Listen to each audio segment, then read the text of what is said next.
¿Se acuerdan? Cuando habíamos hablado de supervisión y control y decíamos que la supervisión se hace durante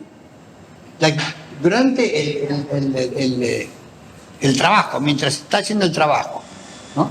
Entonces el supervisor lo que hace es mirar si la persona que está trabajando hace las cosas como corresponde, de acuerdo o a lo que está normado o a lo que son las pautas que hay para realizar ese trabajo. Es decir, se hace durante, está mirando a ver si la enfermera pone bien, clava bien la aguja cuando tiene inyección, entonces dice, no, mira, así no, hacerlo así, bla, bla. Y corrige en el momento, etc. Y esto se realiza, digamos, el control sobre todo, se realiza o sobre muestras o sobre el universo. Es decir, en algunos casos basta con tomar muestras. ¿Qué son las muestras? Bueno, qué sé yo, está pautado, por ejemplo, están embarcando en un barco bolsas con grano. Entonces viene el tipo con la cosa esa que pincha la bolsa, ¿lo vieron? Sí. Mete la cosa en la bolsa, saca una cantidad de grano y lo manda a analizar, a ver si el grano está bien, qué pasa. Esto sería sobre muestras. En otros casos se hace sobre el universo. Por ejemplo, cada aparatito de estos que se produce es revisado a ver si este aparatito está bien. Y cada uno de ellos lleva un control que siempre se hace a posterior, que es lo que debe decir acá. Exactamente. Constata que el trabajo realizado según las pautas establecidas para ese puesto de trabajo, y el resultado es una propuesta de corrección mediante readiestramiento del personal observado, que se puede hacer de forma inmediata. No, mira, esto no lo hagas así, hazlo de tal otra manera, o, qué sé yo, se lo manda a un curso de readiestramiento, alguna cosa de este tipo.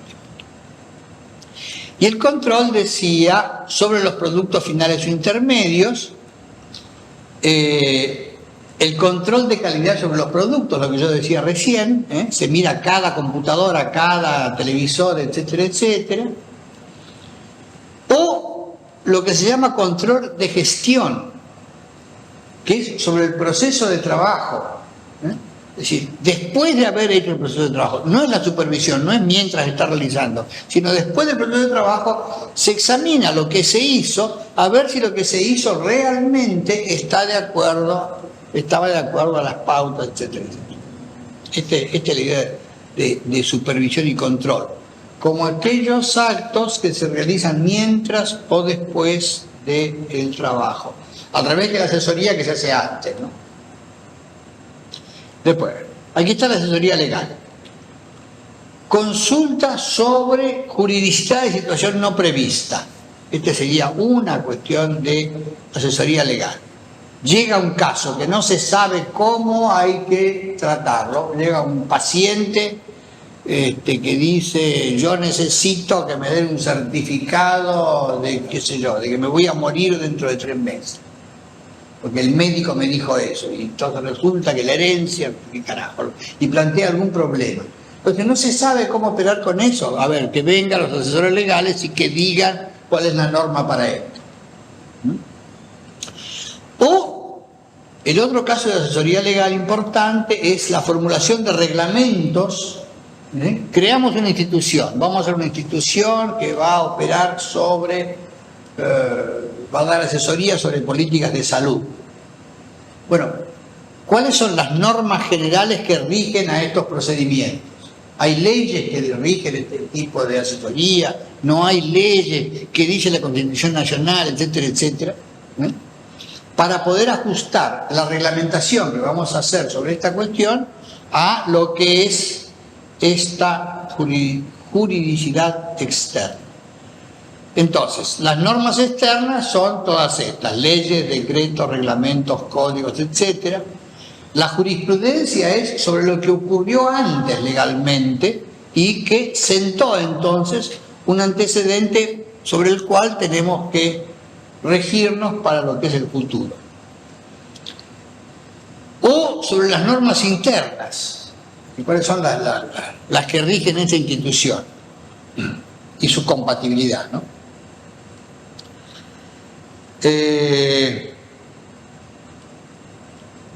Y lo que dice ahí, esta asesoría legal responde a demandas externas en el nivel local. Y cuando llega alguien al centro de salud y pide algo que no se sabe, pues que hay que mandarlo a la asesoría legal para saber si eso que está pidiendo es correcto, se puede hacer, no se puede hacer, etcétera, etcétera. Una demanda en el nivel local que requiere una asesoría legal. O en el nivel central, a veces, cuando se hace algo y no se sabe si eso está de acuerdo con las normas o no, entonces también se pide una asesoría legal. La asesoría económica es otro tipo de asesoría. Todos estos, ya habíamos visto, son cuestiones que se salen de lo que es la línea. Las asesorías no están en línea.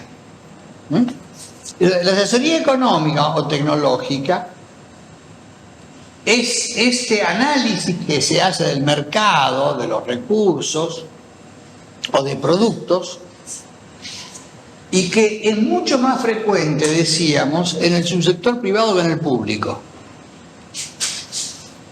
Aunque también en el sector público hay asesoría económica, por supuesto, ¿no? Estudios de mercado, esta es una de las cuestiones. Análisis de proyectos. Mercados es dónde se compra qué cosa y a qué precio. Proyectos es un diseño mucho más complejo. Hay toda una cuestión que se llama análisis de proyectos. Formulación de proyectos de inversión. Hay manuales de estos preparados por varios grupos. Hay un manual de Naciones, yo usaba un manual de Naciones Unidas sobre formulación de proyectos de inversión, donde se estudian mercados, ingeniería de proyectos, formas de financiación, plazos, etcétera, etcétera, problemas de la puesta en marcha de los proyectos, etcétera. Es decir, son proyectos cuyo resultado final es hacer una estimación de lo que se llama el beneficio-costo. Es decir, ¿cuál es la idea básica?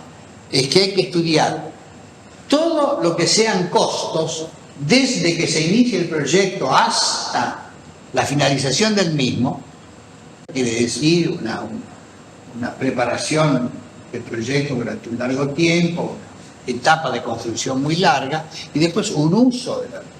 Entonces hay que estudiar todo ese periodo, a ver qué costos implica todo esto. Se imaginan que la cosa es bastante compleja. Y si uno se enfrenta con problemas de medición, como es por ejemplo lo que ocurre cuando aparece un fenómeno inflacionario, y de eso en América Latina sabemos 1,5 kg, toda la cosa de la evaluación entra en un cono de sombra, es decir, entra en una nube y no se sabe bien qué es lo que pasa. Porque ¿quién se anima a hacer un pronóstico de la inflación de aquí a 6 meses, para no decir 2 años o 5 años? Un proyecto puede durar o cualquier cosa. ¿Se dan cuenta? Entonces es muy complicado. Y por otro lado hay que hacer el estudio de los beneficios a lo largo de todo este periodo. ¿Qué beneficios se van a obtener? Durante los primeros años ninguno, porque vamos a curar. Cuando empezamos a vender el producto que se produzca, lo que fuera, ¿no? Entonces empiezan los beneficios. Todos esos costos y beneficios hay que actualizarlos. Es decir, hay que aplicarles una tasa de interés. Bueno, no les cuento lo que significa esto cuando las tasas de interés se modifican, como vemos que se modifican leyendo los diarios. Pero la idea final del análisis de proyectos es que hay que hacer una estimación de lo que se llama el beneficio-costo, la relación beneficio-costo. Porque si estos beneficios actualizados son menores que los costos actualizados, no conviene. Obvio.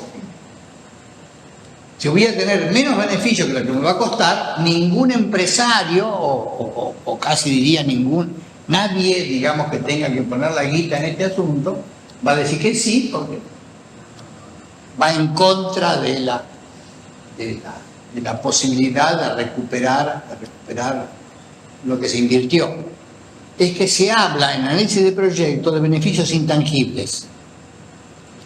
Por ejemplo, cómo se toma, es decir, la construcción de una plaza pública es un proyecto para un gobierno. Entonces, eso tiene un costo. Hay que meter tierra, gente trabajando, tipos que van a cuidar la plaza, hacer un monumento en el medio, qué sé yo, plantar árboles. Un montón de guita cuesta una plaza pública. ¿Cuál es el beneficio? Si vos le pones un cerco y cobrar la entrada, a lo mejor podés tener algún beneficio. Pero si la plaza es realmente pública, es decir, si tiene acceso gratuito para todo el mundo, ¿cuál es el beneficio de la plaza pública? Si vos lo pensás en términos estrictamente económicos, cero. Entonces, no serían plazas públicas. Se hacen, lo cual quiere decir, desde el punto de vista económico, que hay un beneficio que no está calculado en dinero. Estos son lo que se llama beneficios sociales, o beneficios intangibles, o cosas por el estilo. Pero la idea, la relación de beneficio-costo, de la cual ustedes habrán oído hablar y que sé yo qué, y es muy frecuente, aparece entonces en relación a este análisis de proyecto. Bueno, análisis de proyecto, investigación y desarrollo, organización y métodos, todo esto entra dentro del mismo tipo de cuestiones e investigación de operaciones. Este tema de investigación de operaciones tiene realmente importancia si tuviéramos la posibilidad de dedicarnos a hacer algo más que a sobrevivir. ¿Por qué? Porque es muy útil desde el punto de vista administrativo la investigación de operaciones, por el tipo de cosas que trabaja. El tipo de cosas que trabaja, bueno, la investigación de operaciones es una cuestión que se generó propiamente durante la Segunda Guerra Mundial. Y el tema era ver cómo se conseguía lograr una aproximación que permitiera la utilización óptima de los recursos. Esta era la idea central, pero sobre todo referida a un objeto muy concreto, que era ganar la guerra. Entonces, esto creaba una enorme cantidad de problemas. De problemas que uno podría decir eran problemas parciales, pero que, digamos, tenían una dimensión general. ¿Qué armas fabricar y cuántas? Como hay muchos tipos de armas diferentes, hay que fabricar municiones. Entonces hay que fabricar municiones de diferentes calibres. ¿Cuántas de qué calibre? ¿Se dan cuenta del despelote que significa? Ese solo problemita. ¿Cuántas municiones de qué calibre? ¿De qué tamaño? Para el rifle tal o para la revólver tal o para el cañón tal, etc. Este tipo de problemas era muy complejo. El otro problema muy complejo era que una guerra que se peleaba en frente mundial. Muchos frentes.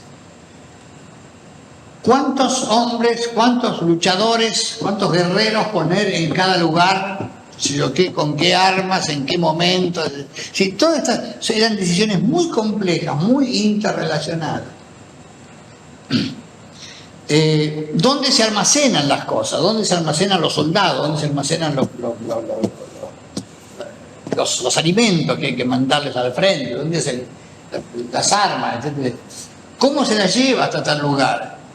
Entonces ustedes dicen ahí, problema de stocks. El problema de stocks es un problema de los hospitales. ¿No es cierto? Problema de cómo se abastece los lugares de stocks. Problema de transporte significa eso. Problema de transporte que tenemos actualmente cuando pensamos en sistema de salud. Problema de capacitación. Bueno, obviamente. Había una serie de cuestiones. Y además, la resolución simultánea de todos estos problemas se puede formular como un sistema de ecuaciones simultáneas. Entonces ahí tienen de nuevo otro problema. Todos estos eran problemas matemáticos. Todos estos fueron transformados en problemas matemáticos. Y esto es lo que se llamó la investigación de operaciones. Y todos estos problemas matemáticos tuvieron una formulación muy precisa, trabajaron los mejores matemáticos del mundo en estas cuestiones, entonces formularon todo esto. Y acá se comenzó con lo que fue los modelos de simulación, se llamaban. Los modelos de simulación que trabajaban simultáneamente con todas estas cosas, ¿no? Entonces, cómo se resolvía el transporte, cómo se resolvía la producción, cómo se resolvía el abastecimiento, cómo se resolvían los stocks, el teorema de Colas. Y hay una enorme cantidad de herramientas matemáticas que se ocupan de esto y que dentro de esta. La asesoría organizacional. Acá yo pongo individual, la intervención psíquica.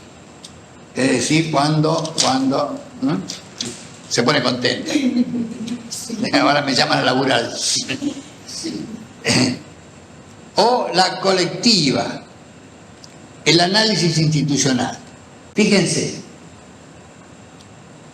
lo primero, la intervención individual es cuando se trata de modificar el comportamiento individual de alguien que significa algún tipo de trastorno antes de echarlo. Ahora lo más fácil sería levantarlo para afuera y rajar. Pero hubo mucho de esto, hubo varias escuelas donde se trabajó este asunto, digamos, desde el punto de vista organizacional. Lo más importante es, sin duda, la asesoría colectiva. Esta mención de Luró. Luró escribió un libro muy importante que se llama El análisis institucional, donde él habla de un personaje que llama el analizador. Y dice, el analizador es alguien que hace algo dentro de la institución que por alguna razón hace algún tipo de crítica y entonces consigue que la institución hable de sí misma. Esto es lo que dice Luró, ¿no? Es lo que está firmando ahí. Y dice, hay 3 tipos de desviante institucional. El desviante sería este analizador, que es el ideológico. El ideológico emite dudas sobre las finalidades y estrategia de la organización. Dice, esta organización me parece que es la macana porque lo que está haciendo está mal, bla, bla. El libidinal, así lo llama Luró, arroja dudas sobre la seriedad o la ideología de la organización. Esto me parece que no, así no va, no es serio, etc. O el organizacional, que ataca de frente a la organización. Esta organización está al servicio, es una alfombra dorada del imperialismo. Cuando esto ocurre, la institución tiene que manifestarse de alguna manera, a menos que sea un loco, con lo cual se lo manda arriba y es la intervención del... Bueno, el problema de los tiempos. Acá ustedes recordarán tal vez de que yo he hablado en algún momento de el tiempo como una categoría analítica. El tiempo como categoría analítica. Es decir, el tiempo tiene que ver con una serie de cosas. Acá vamos a ver 2 dimensiones. La dimensión de lo que llamo el tiempo histórico y el tiempo institucional.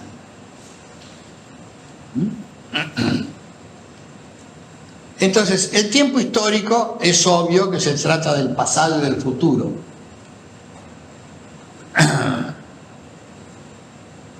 El tiempo institucional yo lo he caracterizado como el tiempo económico y social. Tiempo institucional quiere decir, en una institución hay que ocuparse de cuestiones económicas, indudablemente. En cualquier institución, hospital, empresa productiva, lo que fuera, nos vamos a enfrentar con tiempos económicos, con tiempos en los cuales, que van a ser muy definitorios acerca de la posibilidad de sobrevivencia de la institución, entre otras cosas. Foucault usa estas ideas, la de lo instituido y lo instituyente, como todos sabemos. Esto lo plantea Foucault, antes de Foucault también lo han planteado otros autores, pero Foucault le da una gran precisión y lo hace en uno de sus libros, a mi modo de ver. Él utiliza sobre todo estas dos nociones en uno de lo que yo considero uno de sus libros más importantes, que es la historia de la sexualidad. Donde, por ejemplo, él habla de lo instituyente como aquellos comportamientos que hacen una crítica de hecho a los comportamientos existentes. Por ejemplo, lo que dice Foucault en ese texto en particular es que todo instituyente tiene como destino un instituido. Es decir, este comportamiento anómalo, crítico de lo que está ocurriendo, en algún momento pasa a ser el comportamiento normal y entonces se transforma en instituido. Y acá aparece como tiempo económico, como tiempo institucional económico, la reproducción o el tiempo reproductor. Es decir, hay que reproducir para mantener funcionando la institución. En cambio, el tiempo institucional social es un tiempo innovador.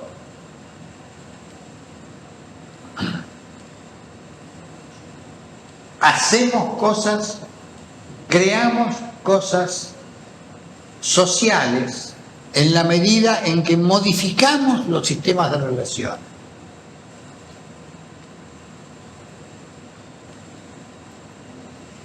En la definición que yo hago, cuando se habla, es decir, en todo mi trabajo, hay muchos momentos que yo percibí mucho después de haber trabajado en esto, de haber escrito libros y qué sé yo qué, donde yo percibo que hay una larga reflexión acerca de una pregunta que yo me hago, sin habérmela hecho nunca, que es, ¿qué es lo social? ¿Qué quiere decir social? ¿Qué significado tiene este término? ¿Qué significado real tiene este término? Voy a volver sobre esto. Digo, acá yo puse con mayúscula la letra que simboliza. Entonces acá, este es el tiempo instituido reproductor, que es el más conservador de todos, el que ya está instituido, está establecido totalmente y es reproductor, no innova nada, no crea nada nuevo, etc. Es el tiempo, digamos, conservador dentro de una institución. Es un tiempo económico basado en el pasado. ¿La D? No, D. La D es el instituido. La D mayúscula acá. La mayúscula D, no podía ponerla ahí porque se nos mezclaba con el innovador. Claro. Entonces acá es instituido innovador. Sí. Está basado en lo que se ha hecho en el pasado, es un tiempo histórico pasado, pero con contenido social.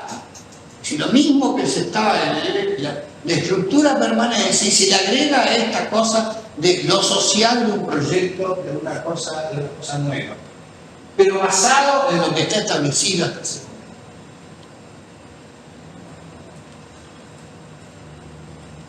Y acá está lo instituyente reproductor.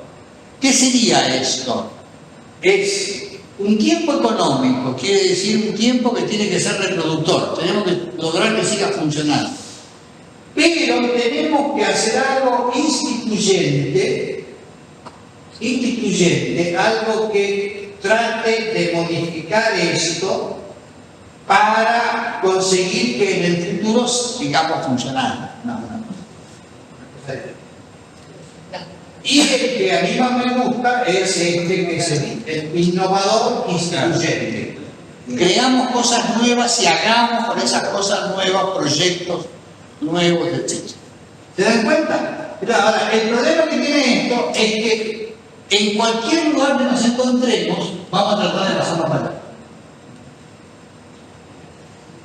Es decir, va a haber una fuerte tendencia a desplazarse a las casillas conservadoras. Lo vamos a ver también cuando hablamos en términos de organización. Creo que ya lo vimos. Dijimos que todas las formas organizativas tendían a la forma burocrática, porque es la más estable. Bueno, ahora, este último casillero que hay ahí, que unifica los tiempos históricos e institucionales, que unifica el pasado y el futuro y el tiempo económico y social, es lo que Walter Benjamin llama el tiempo ahora. Ese es el nombre que le da Walter Benjamin. Walter Benjamin, la idea del tiempo ahora es la idea de reconocer el ahora como el futuro del pasado y como el pasado del futuro. Esta idea de continuidad es tan importante y que muchas veces nosotros eludimos y decimos, bueno, a partir de ahora vamos a hacer tal otra cosa y no establecemos la continuidad necesaria. No podemos dar saltos, el tiempo no tiene saltos. Tenemos que ver cómo hacemos para transitar hacia esta idea de desarrollo a lo largo del tiempo. La idea del proceso a mí me parece una idea muy básica, muy fundamental. Bueno, en este primer gráfico aparecen lo que llamábamos las tres lógicas. El primero era el problema administrativo y estaba basado en la lógica de la materialidad, que era la que dependía de los recursos y con una visión intraobjetal. Eso es lo que hemos estado viendo hasta ahora. La segunda parte, o lógica del significado, está definida por esta necesidad de articular recursos. Y entonces el problema es el problema organizativo, que se define como las diferentes maneras en que es posible combinar. Entonces, así como antes era los recursos aislados, ahora los ponemos en contacto. Y en particular los recursos humanos. Es decir, esta es entonces la lógica que vamos a mirar ahora, que es la lógica organizativa. Y entonces, esta lógica de organización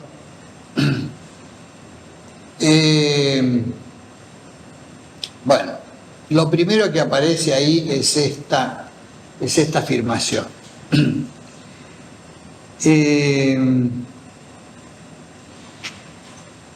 No existe o no existiría un problema específicamente organizativo dentro de los cánones de la praxis soviética. ¿Por qué?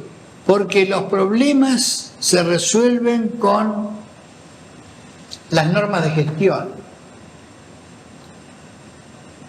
Y hay una frase famosa que dice que el socialismo es la administración de las cosas y no el gobierno de los hombres. ¿Por qué? Porque se supone que en una situación en que se resuelven las contradicciones entre las personas, digamos, no hace falta el gobierno externo de las personas se autogobiernan, ¿no? Han desaparecido las contradicciones. Esto es lo que dice la teoría. Todos sabemos que la teoría no funciona, pero bueno, ese es otro problema. Pero la idea básica era esa. Si no hace falta gobernar de afuera porque hemos resuelto las contradicciones entre las personas, entonces lo único que hace falta es gerenciar los recursos. Y así fue como se planteó esta cuestión. El comentario que se hace ahí abajo es que esta versión de la cuestión elimina las múltiples determinaciones de lo concreto. Que esta sí es una afirmación que hace efectivamente la epistemología marxista, por lo menos la de Marx. ¿Por lo menos? La de Marx. Esta afirmación la hace Marx, la afirmación de que lo concreto es la síntesis de múltiples determinaciones, la hace en su texto más epistemológico, que es la introducción al estudio, a la crítica de la economía política. En ese libro, es el libro tal vez desde el punto de vista del análisis científico el más importante de lo que Marx escribió, hace esta afirmación de lo concreto como síntesis de múltiples determinaciones. Y acá, cuando se dice que los problemas organizativos se resuelven con la norma de gestión, estamos simplemente diciendo acá hay una única determinación que es esta. Y es por eso el comentario que se hace ahí. Ahora, del otro lado, desde el punto de vista del pragmatismo funcionalista, de la epistemología funcionalista, acá hay una enorme literatura sobre teorías de organización para la resolución de problemas. Una enorme literatura, que es muy interesante. Solo que, para mí, la epistemología funcionalista tiene un pequeño problema. Y es que con la manipulación que hace de las categorías, permite demostrar cualquier cosa como verdadera. Y este es el problema que tiene. No hay jerarquización de los problemas y además tiende permanentemente al equilibrio. Por ejemplo, tiende al equilibrio. Este es el comentario acerca de la epistemología funcionalista. Ahora, que tendiera al equilibrio, uno podría decir, bueno, las sociedades democráticas, en realidad, qué sé yo qué, la tendencia al equilibrio no sería tan mala, etc. Pero hay una cuestión, es esta otra que le digo, que depende mucho de la interpretación que uno quiera hacer. No tiene elementos analíticos fuertes, sino que es casi totalmente convencional. Yo digo, por ejemplo, lo vamos a ver un poquito más adelante, creo que en ese mismo, pero pongo el ejemplo. Cuando uno esté estudiando el tema de organización, así por eso lo vamos a ver dentro de poco. A ver si está por acá. No. Cuando uno está viendo el tema de organización, hay una descripción funcionalista de los temas de organización de un sociólogo norteamericano, que es muy interesante, donde el tipo utiliza dos grandes ejes conceptuales para definir las formas de organización.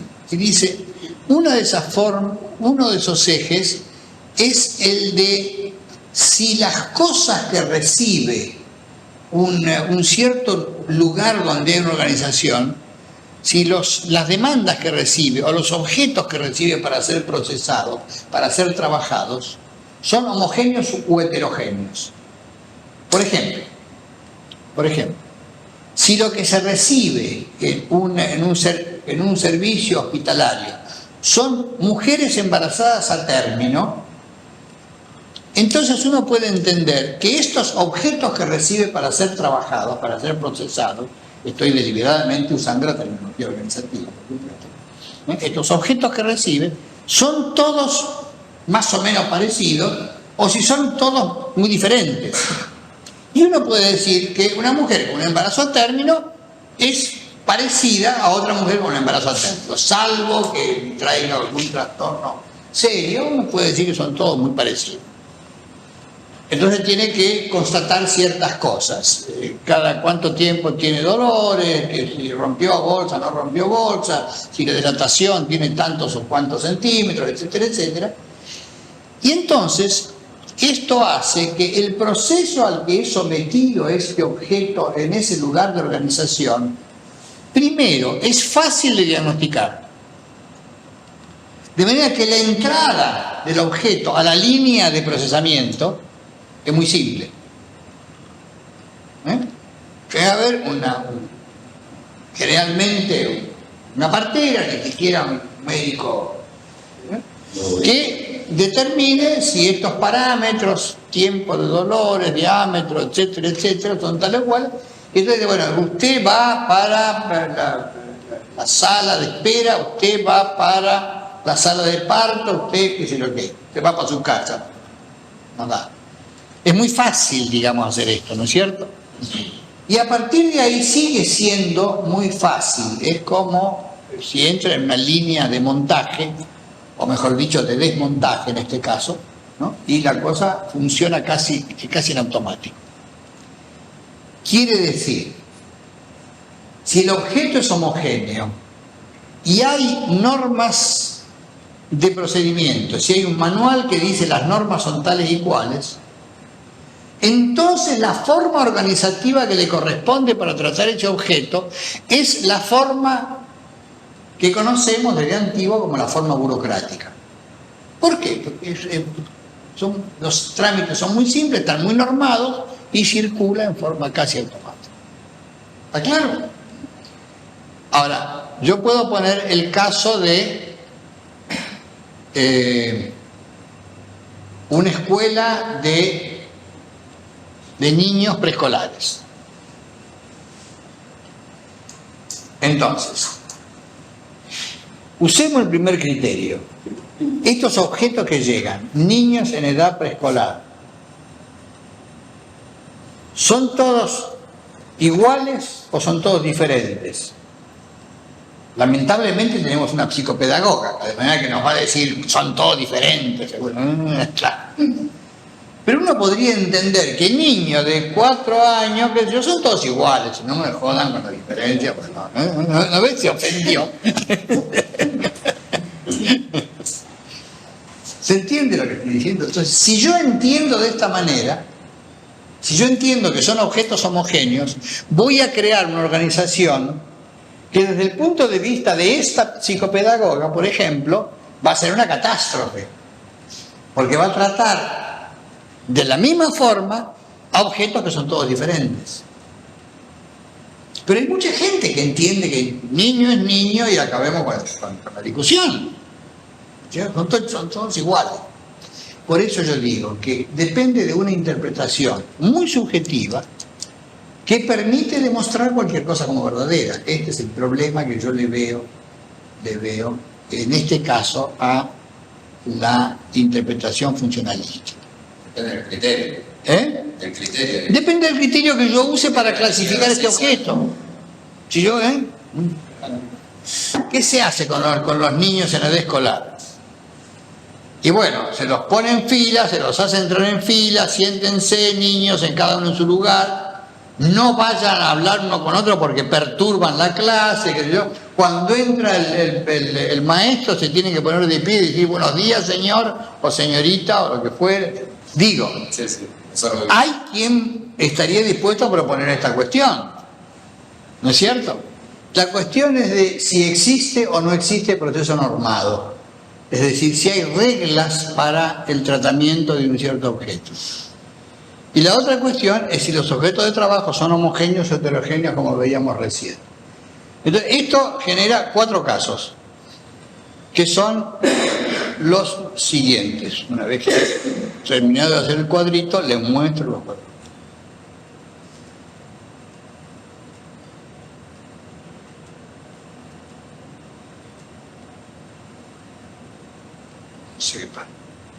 Es decir, la forma burocrática de organización es la forma que describe Weber, fundamentalmente, ya lo vimos, ¿no? Sí. La pirámide burocrática, etc.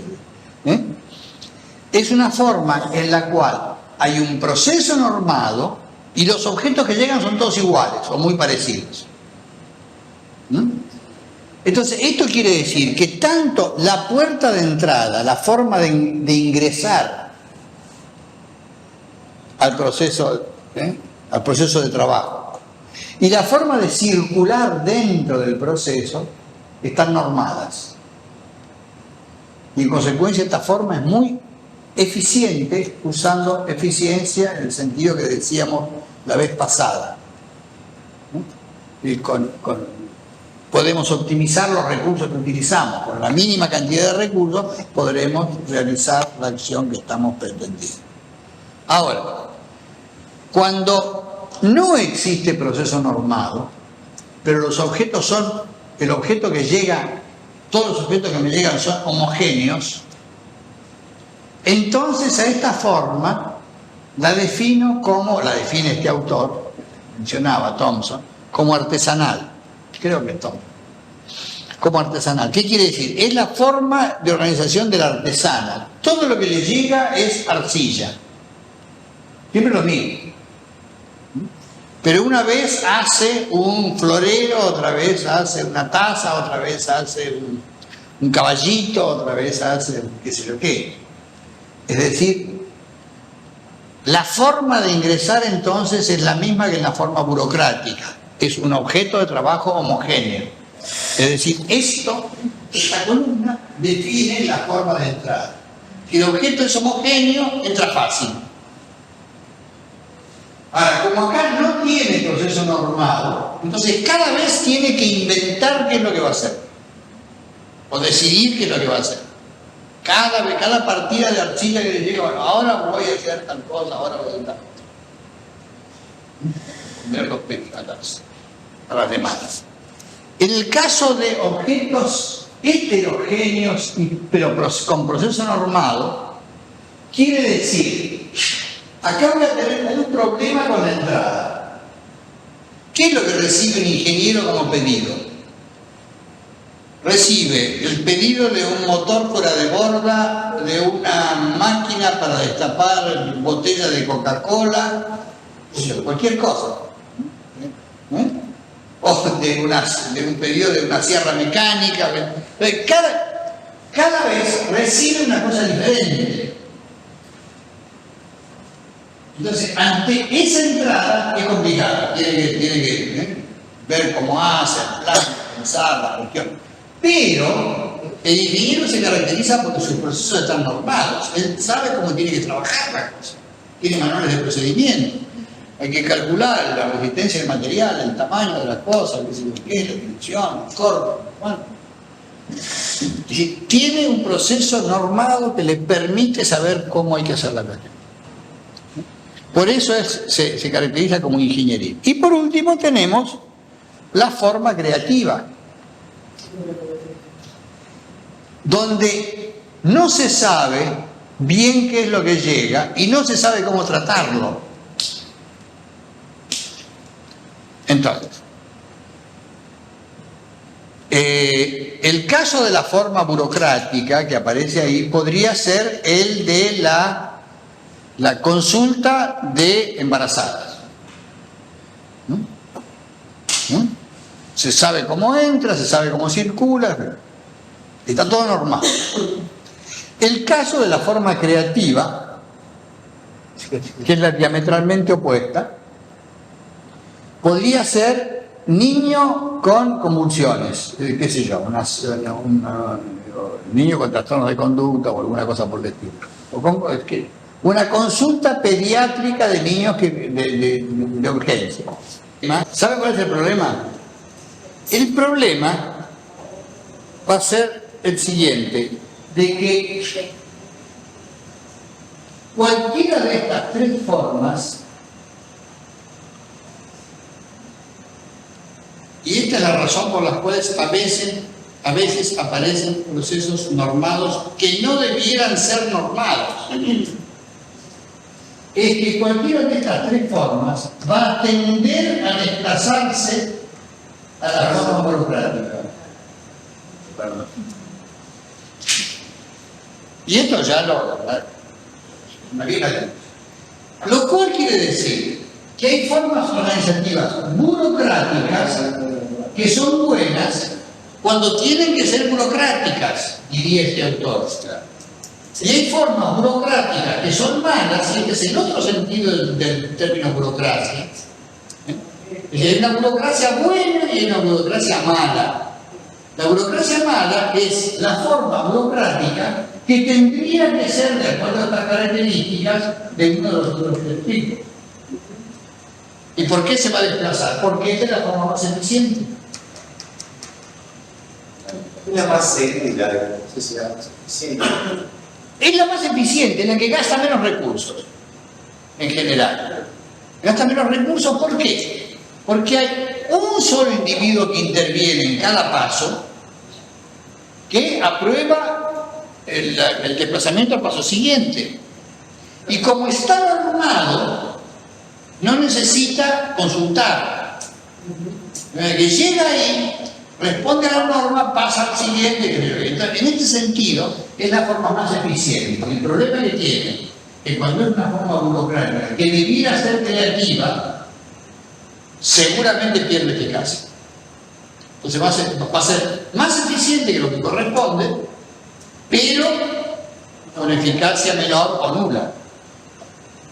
¿Entiende? Este es el problema. Y esto considerando de nuevo que esto es una versión funcionalista, ¿no? Este diseño muy claro tiene este inconveniente que yo había señalado antes. Claro. Toda la teoría organizativa se ha desarrollado en Estados Unidos o en algunos países europeos, especialmente Francia. Y bueno, bastante en Alemania. Lo que pasa es que y Japón después, ¿no es cierto? Y Japón después. Eso ya lo vamos a ver. Pero bueno, lo que se ha producido de teoría organizativa en los países del socialismo, cuando existía todavía, está destinado sobre todo, a través de las cosas que Lenin escribió fundamentalmente, a la organización del partido, no a otra cosa, no a la organización empresarial. Fíjense que cuando toman el poder en Rusia los comunistas, lo que hace Lenin es decir, hay que traer las ideas de Taylor para organizar las empresas. E importan el Taylorismo, nada menos que es la formulación más reaccionaria posible. Y esto lo hace Lenin. No es el traidor Stalin o qué sé yo qué, o Zinoviev. No, Lenin trae el Taylorismo a la Unión Soviética. Porque no había en ese momento, se podía haber desarrollado posteriormente.